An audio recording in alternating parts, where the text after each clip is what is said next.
Wouldn't it be amazing to be confident, on the same page, and at peace with your partner when choosing the best way to manage your finances? How should married couples split finances anyway? Or maybe you fall under one of these three camps. Or who knows? Maybe you each have different opinions. For you, is it the joint accounts camp for everything?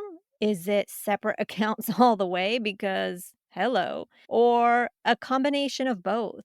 Also, how exactly do you know what is best for your relationship? What do you need to consider when choosing? In this solo episode, we will explore this together and much more.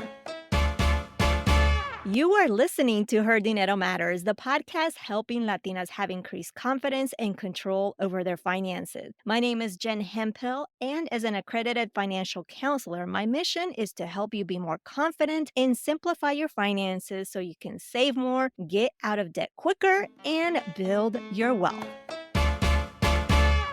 A quick note before we get started, this episode is also available in Spanish. So if you want to share the Spanish version or listen to it yourself, you can find it right along where you found this episode. Marriage. It's hard work and a lot of work. And after 23 years of marriage this year, you can say I have learned a little something, something, and I'm still learning. Add managing finances together when each of you clearly has different personalities. That can make it interesting, especially when you each are 1,000,000% tercos, stubborn as they come. Ask me how I know.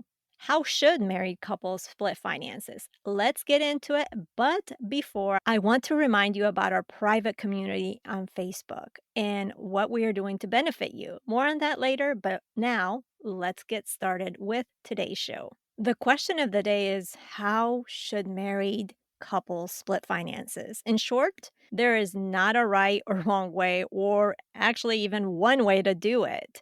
It really all depends on your relationship and your individual personalities and your goals and all of that. But let's look at the history first. Let's look at what we have seen over the years, what has been the reality of it over the years. Because if you look at how times have changed just since the year 2000, which is the year I got married, when I got married in the year 2000, you didn't really hear a lot of, at least in my world, you didn't really hear a lot of, hey, let's discuss our finances in terms of how we're going to do this. Are we going to have joint accounts or separate accounts? In my world, that didn't happen. It was just you got married, it was a union, and you joined your finances. It wasn't a second thought. Maybe you got married that year. Maybe you were near married couples that got married that year and you saw something different. If so, let me know. But in my world, that wasn't the case. In the course of our marriage and in discussing money with my husband, he actually brought up the idea of having our own money to spend. And it's probably because I got on him about spending on here and that. That was probably because of that. And he didn't want to deal with that. And so he wanted each of us to have separate money where we could spend it as we wanted without having to answer to each other. That was important to him. And I don't think I was a nagging spouse. I don't think I really was. But there might have been some things that he didn't want to answer to, or he just was like, oh my gosh, here she goes again. She wants to save. Yes, I was that person. Still am. I like to save. But that was really important. And I'm glad that he did because that really, I think, improved our marriage, improved how we did finances, just allowed us just to be even happier than we were. So when I look at that time back in the year 2000 to now, things have changed. It feels like, and maybe in the past 5, 7 years, the discussion of joint versus separate accounts that has emerged. That has been my observation. Maybe I've been out of the loop. Maybe I missed some news. I don't know. What do you think? But that's what I have seen, maybe in the past 5, 7 years. Now, before that, if you look back in the 1900s or, early 1900s. or even beforehand where the man went to work and the woman stayed at home. So that was a different story. It was just the male took care of the finances and there wasn't really I guess that could differ on the relationships or that could be the really dependent on the relationships, but it was stereotypically the male went to work and of course you know this and the woman took care of the home and the male took care of the finances. In our Latino community, however, right now, it is known, and I don't have the specific article right up to quote from it, but in our Latino community, Latinas, us, those that identify as female, we tend to be the ones managing the finances. We tend to be doing all of the things. So I think it's just important to have this discussion, especially when money is a source of disagreement. It tends to lead to divorce or one of the leading causes for divorce. So having this conversation on how you're going to split the finances, how you're going to manage the finances, it's really important. So typically there's three camps that you can fall into. The one camp is where you're married and everything because you're married should be done jointly. Your joint accounts, joint everything, right? Then there is the camp where you separate the finances because you just never know if you're going to stay together with that person or not, or just because you just don't want to commingle finances, or maybe your partner or soon to be spouse has a debt or you don't like how they manage the finances or whatever the reason may be. You just decide separate finances all the way. Or you may be in the camp of some joint accounts or some separate. And this is typically the joint is goals and responsibilities, and there's some separate accounts where for some individual goals or some just different stuff like that. So those are the three camps. And of course, there's pros and cons for each camp. So the pros for having joint accounts is that you have this unification of partnership, right? You're in it. You're in it in a marriage, you're in it in this partnership until death do us part, right? Until that. And for better or for worse.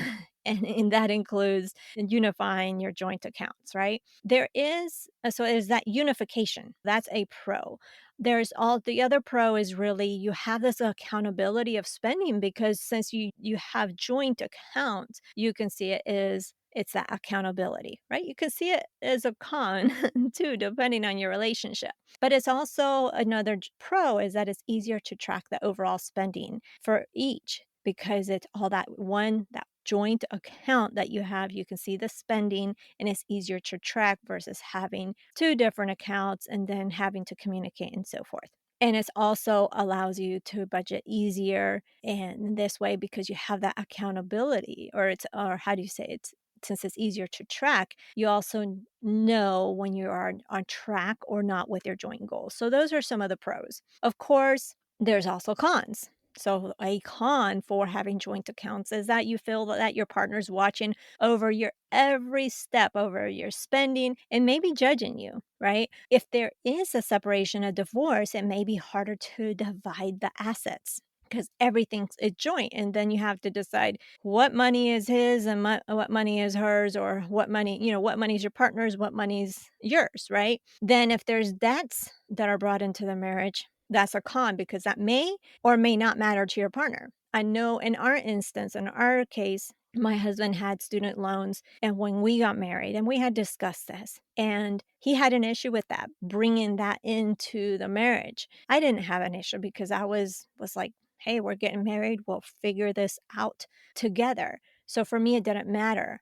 but for another partner it might have mattered, right? So it just depends on you. Now, when it comes to separate accounts, of course, there's pros. So let's go over the pros of having separate accounts. It gives you that sense of freedom and independence to spend how you want without answering to anyone. And that feels good, right? That feels good because every dollar that you spend, having to share with your partner, this was for this and this was for that, that can be burdensome.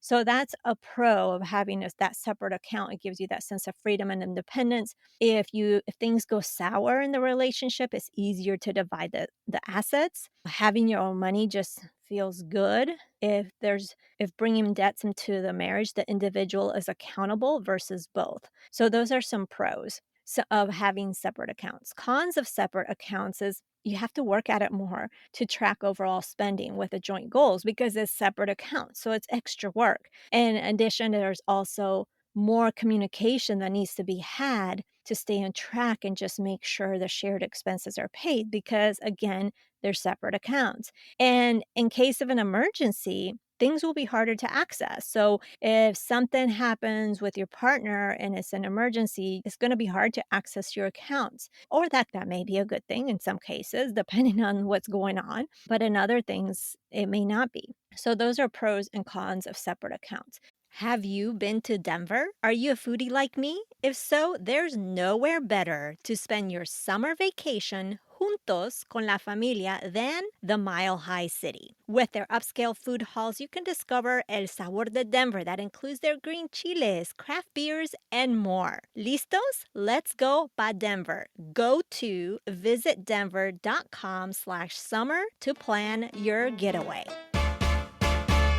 Let's talk about the pros of having that combination, that kind of middle line of having some joint and some separate. With the pros is you have a sense of unification for those joint goals, but also a sense of independence at the same time with some separate accounts. It's a happy middle for both personalities, and it really gives you that ease of tracking spending for the joint goals because if you have both all separate, it's harder to track, right? We talked about that. But with having a joint account for those joint goals, it just gives you the ease of tracking spending more easily. But it also gives you that freedom to do what you want with your own money because you have that separate account, right? Of course, there's also cons. I feel, even though I feel that having the combination, which is what we do in our marriage, I do feel like having the combination is a happy middle. But a con to this can be jumping into a combo because it seems to be the best option without a full discussion of what is going to be joint, what's going to be separate, the purpose of these joint and separate accounts, the why, and what it's for. Right. So the purpose of it, which is what it's for and why. Right. So it's just, even though I feel like the combos for me, it's like ideal, but again, every marriage and relationship is different. The key here and the important takeaway here is that you need to have a discussion as to what is going to be joint again, what is going to be separate, why is it going to be joint or separate, and the purpose of it. All right. So, how do you even decide? How do you decide what is best for you and your partner? You have to trust your gut. We talk about having confidence, money confidence. And in this case, you definitely have to have that confidence and you have to trust your gut. Again, communication. You have to have a conversation that I just mentioned when deciding what's joint, what's separate. You have to have a conversation about how you're wanting to do things. You each, not one sided, and listen to each other. What are you envisioning on how to manage the money? How you're going to be managing the money together. What is it looking like for you and for your partner? And listen to each other. I think understanding each other's money history, like the past money story, like how your partner was brought up, their upbringing, having your partner understand your past money story so you can each appreciate each other's view on money, your habits, maybe also why you spend the way that you do or make the financial decisions that you do or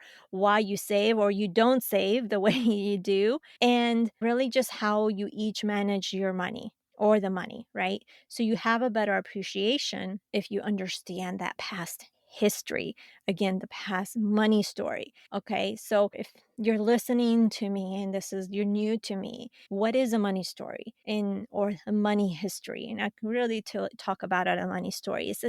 I discussed this in my book called Hard Money Matters, but essentially it's literally what has happened. How were you brought up around money? What did you see? What did you experience? And really, what are some things that have really made an impact on you? Maybe something you heard, something you witnessed, something you saw that still to this day you remember, but you didn't realize it was still impacting you. So for me, that was what I heard all the time, which was we don't have the money and we can't afford it. That was my past money story. But in the present, not the current present, but in when I 10 years into my marriage, I didn't realize that was impacting me. I was still having and recycling, if you will, or repeating that cycle of we can't afford it, we don't have enough money. Even though financially we were fine, we were okay.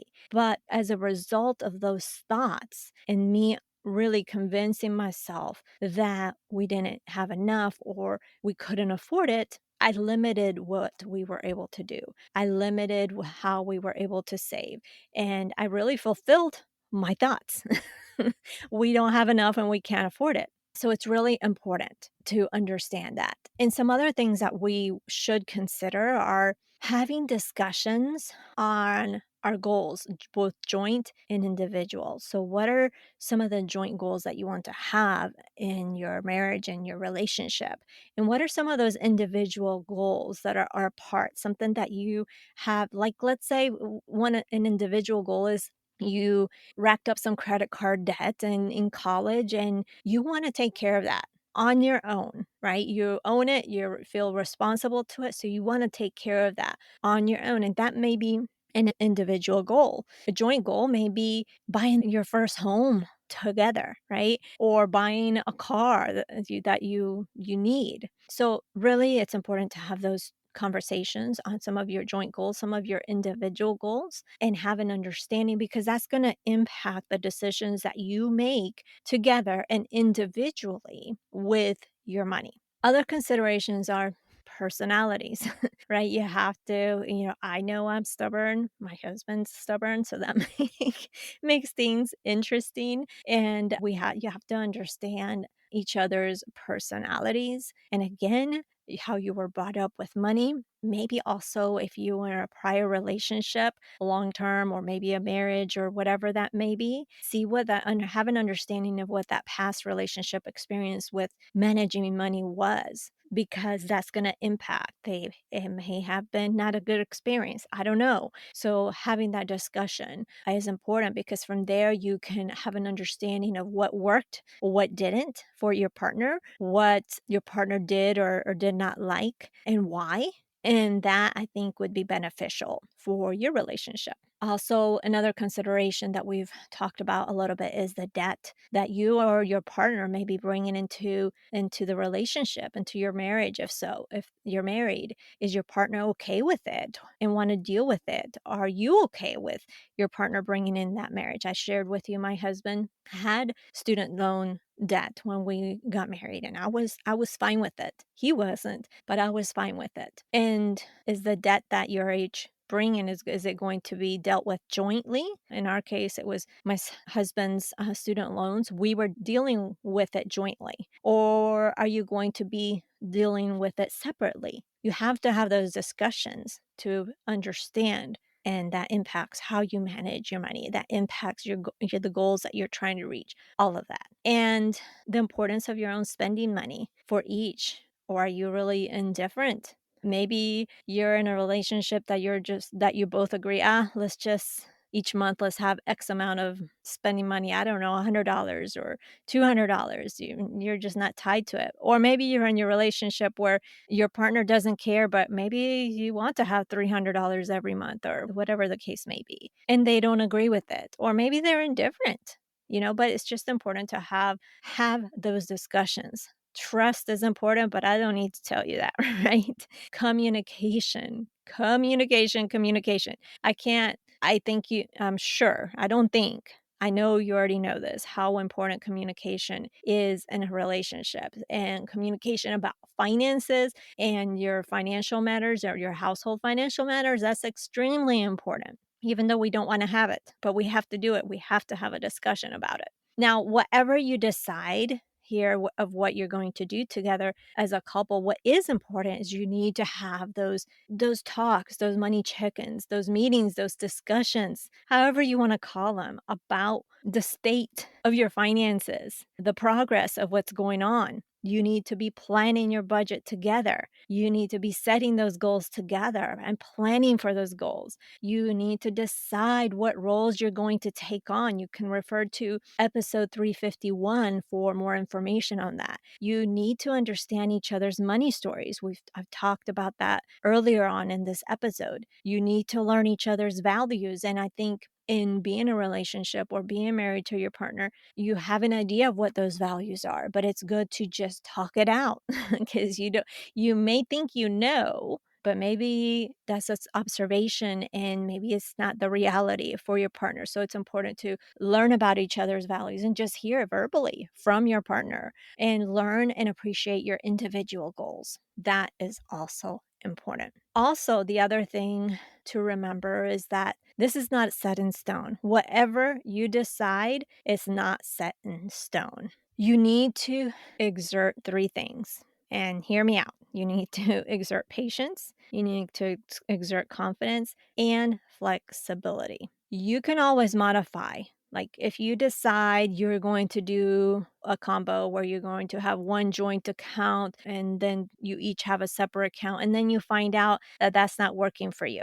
you can adjust and modify that. Maybe you decide that joint account isn't working, you decide to have a separate account, then that's fine. You need to be able to be flexible and see what works for both of you. Personal finances is, and hopefully this is a good analogy for you, but this is how I see it is personal finances are like similar to raising your kids. When raising your kids just like your finances and or like managing your finances, you may or may not do everything right all the time. It's impossible. Like even though there's books about raising your kids, they're just there for guidance. Even though there's books about personal finance, they're just there for guidance. And then it's you that has to make the decision. And sometimes you choose correctly and with what you know, right? And sometimes you choose and it just doesn't go your way, right? And that is okay. And because just like with raising kids, there's no one right way to raise your kids. There's no one right way to do your finances because with your kids, if you have kids or with kids, I should say, each of the children are different and they each have different needs. The same goes with your personal finances. Your situation is unique and has different needs from anyone else. And just like with kids, you need to exert patience. Your money needs that same patience and love from you. Things take time and change won't happen overnight as much as we want it to. Another thing is that when you think about it, kids demand you to be flexible, right? Those sports on the weekends or another birthday party at the kids' casino, which I call Chuck E. Cheese. Can you tell I did enjoy and did not enjoy my time there? And when they force you to be flexible because maybe those things you may not want to do, right? The same with your finances. You need to allow for flexibility, especially when life throws you a curveball and you have to be able to just adjust your spending, your goals, and just press on. That flexibility is important. You have to roll with the punches and confidence. Kids are smart. They sense all things. So you need to be confident when parenting because they're looking for you for guidance. The same with your money. It's wanting to serve you and do right by you. You just need to let your money know what to do and be confident about it because we are in control. You are in control of your finances, whether you believe it or not. I do have a specific chapter in my book on confidence, patience, and flexibility in case you're interested in wanting to know more. Now, if you are wondering what my husband and I do today, I shared with you. We still do joint accounts because that is what has worked with us, but we have the separate accounts for our own spending. So we just have kept it. So joint accounts for those joint goals, which is paying the bills, we do that jointly. We save, we invest, do all those things jointly, but we also have our own accounts for our own spending. So that is it for today. What can we conclude from today's episode? How should married couples split finances? If I want you to take anything away from today, is to trust your instincts, but also have a discussion with your partner with some of the points we discussed today. Maybe invite them to even listen to this episode because I want you to remember my goal here is not to tell you what to do, but rather give you different options and provide you with guidance so you can choose what is best for you. And in this case, your partner too. Always remember that your situation is unique and may require something slightly different from your friends and other people you know. Which, speaking of, if you still have some questions or algunas dudas, let's discuss it in our private community. I will be sure to answer your questions about your specific situation. So join us at jenhemphill.com/community. Next week, we are tackling immigrant finances in Espanol with special guest Maribel Francisco. So if you have some questions about this topic or have someone in your life that needs this in Espanol, let them know so they don't miss it. Bueno, pues that is everything. I really appreciate you being here with us with your busy schedule. Check out the show notes over at jenhemphill.com/355. And if you haven't noticed already, this episode is also available in Espanol. So if you know someone that could benefit from this information and they would prefer to learn and hear it in Espanol, just look below this one or above this one. There's the same content in Espanol. And also remember, being the reina of your money starts now simply by claiming it. I believe in you, and so should you. Nos hablaremos el próximo jueves. Ciao.